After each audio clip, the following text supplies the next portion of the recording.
Jésus est l'homme de l'amitié, il fascine les hommes qu'il rencontre. Les disciples qui entourent le Baptiste sont de tout jeunes hommes, lui-même à l'âge du Christ une trentaine d'années. Toute cette jeunesse enthousiaste de Galilée l'a suivi vers Aïnon, où il les baptise dans les eaux du Jourdain. Il y a là en particulier Jean et André, ceux qui les premiers entreprendront la démarche d'aborder le prophète, après ce qu'ils auront entendu dire par Jean-Baptiste lui-même. Jésus est l'élu de Dieu, l'agneau de Dieu, qui enlève le péché du monde.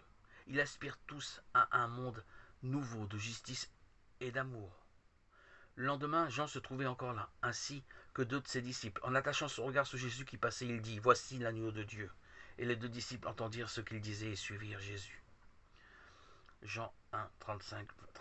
Jésus qui passe et en voilà assez pour bouleverser les cœurs de jeunes Galiléens, disciples du Baptiste.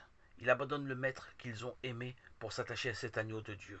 Que sa noblesse, plus encore peut-être que l'accent ému de Jean le Baptiste, désigne à leur cœur de 20 ans. Les voilà séduits. Ils le suivent, frappés par la grandeur de cette figure que leurs yeux ont croisée sur le chemin. Et 60 ans plus tard, tous les détails de cette scène restent gravés dans leur cœur, comme au jour de cette première et inoubliable rencontre avec le Maître qui les a conquis. Ils se souviennent encore du geste de Jésus qui se retourne. Jésus s'étant retourné et voyant qu'André et Jean le suivent, leur dit « Que cherchez-vous » Et ils lui dirent « Rabbi », ce qui signifie « maître ». « Où demeures-tu » Il leur dit « Venez et voyez ». Ils vinrent donc et virent où il demeurait, et ils demeurèrent auprès de lui ce jour-là. Jean 1, versets 38 et 39.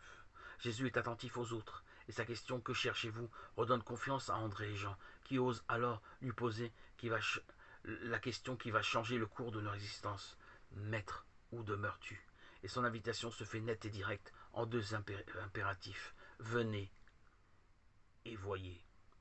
Ils se souviennent même encore de l'heure de cette rencontre. C'était un peu après la 10e heure. André, le frère de Simon, était un des deux qui avait entendu les paroles de Jean et qui l'avait suivi. Il va trouver tout d'abord son frère Simon et lui dit « Nous avons trouvé le Messie ».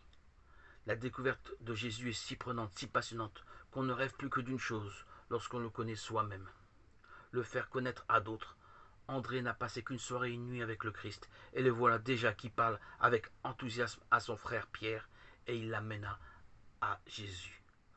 André amena donc Simon à Jésus. Jésus, en arrêtant son regard sur lui, dit « Tu es Simon, fils de Jean, tu t'appelleras Céphas », ce qui signifie Pierre.